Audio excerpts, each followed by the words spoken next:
Thank you very much. Thank you all for being here and listening.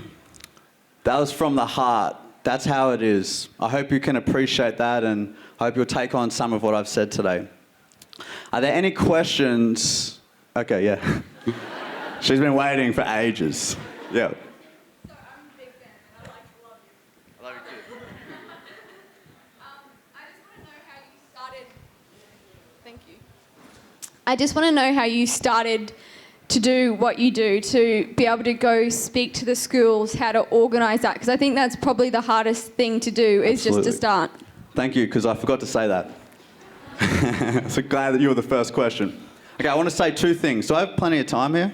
How long? Oh, I got time? Cool. Okay, so I want to say two things. I want to say a general thing, and then I want to say a specific thing. Generally, how did this all start for me? I had a clear intention. I made a clear intention. How do I want to contribute to this world? I specifically thought about this. What kind of difference do I want to make in this world? And to be specific on what I said I want to contribute to a kinder, more peaceful world, and I want to be an instrument of truth and peace.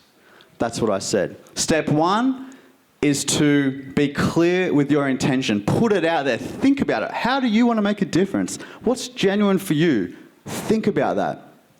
Second, things are going to happen when you make that decision, when you make that clear to yourself. Things will come into your life that will give you the options. Do you want to really go down that path? For me, the idea to take a 365-day vow of silence came to my head. Obviously, I thought, oh my God, that is such a, I don't know, everyone's telling me, don't do it, don't do it. But I knew that that resonated with me. That was part of my intention. And I took, and this is the second part, take a leap of faith. Just take it. If you fail, you fail. Who cares? I could have easily failed that year of silence. So many people, like athletes, when they plan for something, they don't know if they're going to make it. They plan for it like they are going to make it. And maybe they won't. That's not important. What's important is that you try to do something. Take a leap of faith. And when you fall, when you jump, when you take that leap, I think you'll find, because this is my experience every time, when you take that leap of faith and when your intention is pure, you will not fall, but you will soar to the next thing, bigger, better, more, and you'll do more, and you'll have more change, and you'll be living more in alignment with your purpose in life. So first, make the intention. Second, take the leaps of faith. And third, do not let fear dictate your actions.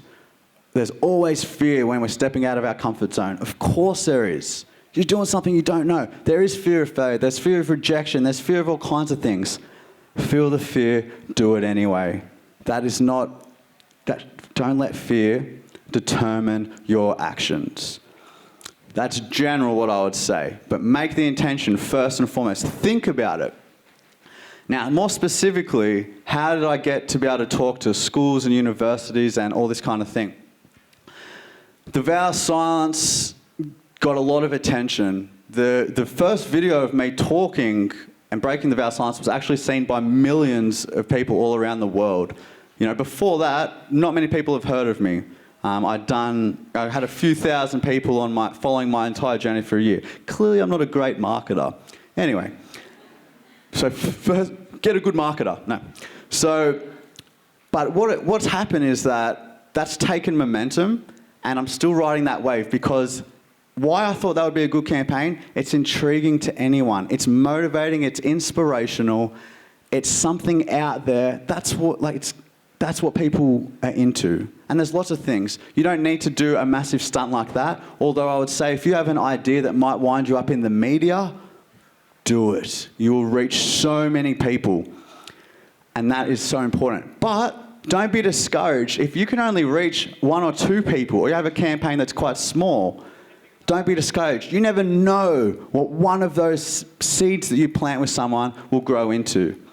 That man to me, he said, eating animals is bad karma. Millions of people got a vegan message because of that seed he planted. You never know what those seeds will grow into. Other ways you can help. Whatever your strength is, whatever it is, you all have some. Use them. Don't try to do something you're not good at. If you hate public speaking, leave that up to people that are fine with public speaking. If you hate cooking, don't try to impress your friends with vegan food. It's going to be disgusting. That's why I stick to public speaking. Whatever your strengths are, if you love organising events like this, organise a vegan event. If you like writing, write articles about veganism. If you do like cooking, cook delicious vegan food. Spread that small to friends or big, distribute it, make a cafe, open a cafe, whatever you can. If you're a painter, paint vegan images. If you like making videos like the Cowspiracy, make a video.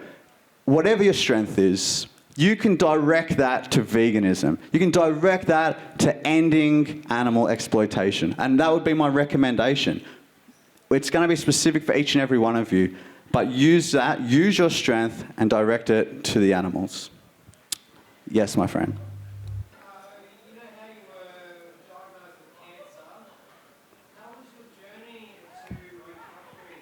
Obviously, you're still here alive today, but expectations. Yeah.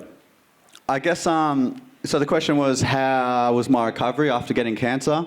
I was 17 at the time. I was so sick. There was a couple of times where I had to race to the hospital. I was so sick after, because I was on chemo, but sometimes they'd let me go home. And they said, if you'd have stopped at one more traffic light, one more red light, you'd probably be dead right now. There was a couple of times like that. It was touch and go a lot. I was on chemo for 3 years, intense for about almost a full year, and then a couple of years, or a few years actually, of once a week. It was bad the whole time, but worse at the start. My recovery, I had doctors who, interestingly, on one side, they cared, they really wanted to help me, and they were doing everything they could. And then just ignorantly, not a bad word to say about them, but just due to ignorance, people were bringing Big Mac meals into my cancer ward and putting it in front of me, and I was eating it. Anyone who knows much about nutrition knows that that is the last thing you should give to a cancer patient or anyone. So my recovery was because of chemotherapy, but I believe actually that a huge part of it was a positive attitude. I never believed that it would get the better of me. I always believed that I would be able to come through it and it wasn't the end of me. And I think having that attitude helped me very much, especially in the tougher times where there was a couple of times I could have just surrendered. And I think that kind of positive belief, which was a fluke that I just had it, actually. It was just almost my default position to just think the most optimistic outcome.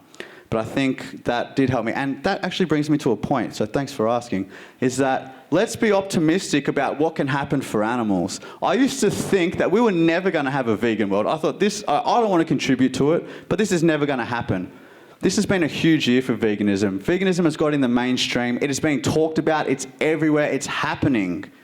We have the goal in our sight. Keep it there. Don't settle for anything less. We can achieve this. Be optimistic with what we can do with veganism and help make it happen. And yeah. Thanks, okay. So you were saying, when you're talking to other people and you're being an advocate, to always get across the thing like it's not acceptable you go towards vegan. I have friends that I've educated them, I've given them everything that I've presented, I've had great conversations with them, but a lot of them get offended when I say, yep, go all the way, go vegan. And they say, no, but I'm doing enough. I've done something, at least something's better than nothing. So how do you get past the something's better than nothing stage? Something's better than nothing. Yeah, look, I hear where you're coming from. Thanks for your question. Why don't you try comparing it to something else that's horrific that you would never engage in even a little bit? Because a little bit of animal exploitation is a little bit of torture and mutilation and murder. It's still wrong. I guess the question that I would ask that person would be, do you really think you're doing enough? Do you really believe that only harming animals sometimes, or 6 days a week and not on Mondays, do you think that's enough? Do you think that if it was you in their position, do you think that you would be okay with that and you would be grateful for that person doing a little bit less? Every step should be congratulated. Great work, good, you're moving towards the goal, fantastic. Congratulate, but always maintain a clear message that Until you're vegan, you're still harming animals. You are still going against your core values. What's stopping you from being a vegan? How can I help get you there faster? And look, another thing, you're not going to get everyone. You are not going to be able to help everyone. Some people are just so resistant. Some people will go through the ethical argument. Some people will go for it because of health, whatever. Some people will not go for it simply because there's not enough people that are vegan yet, and they don't want to, go against the grain. It's a big reason for people why they won't want to do it. So be inclusive and be friendly and help people realize this is a positive thing. This is a positive movement. You don't need to become vegan and get angry and start yelling at everyone. You can, and I'm not going to say don't. If that's what you feel like doing and you think it's going to be effective for animals, do it. I'll watch those videos. But do what's right for you. And I think what this movement could really use right now, that I think it is lacking a bit, is a positive vibe. And look, we know it's a positive vibe, but it's easy to get discouraged when people are being rude to you just because you're trying not to harm animals. So I would say try to increase the peace, try to increase the positive vibes and make this an encouraging movement. So people want to join. Maybe at first it's for themselves, but they stay because they know causing unnecessary harm to animals does not live in alignment with who they are. Yeah. Questions, Sorry, James. anyone? That's all we can allow for now. Who said that? I'm down here, Oh. blinded by the lights. If anyone has any other questions.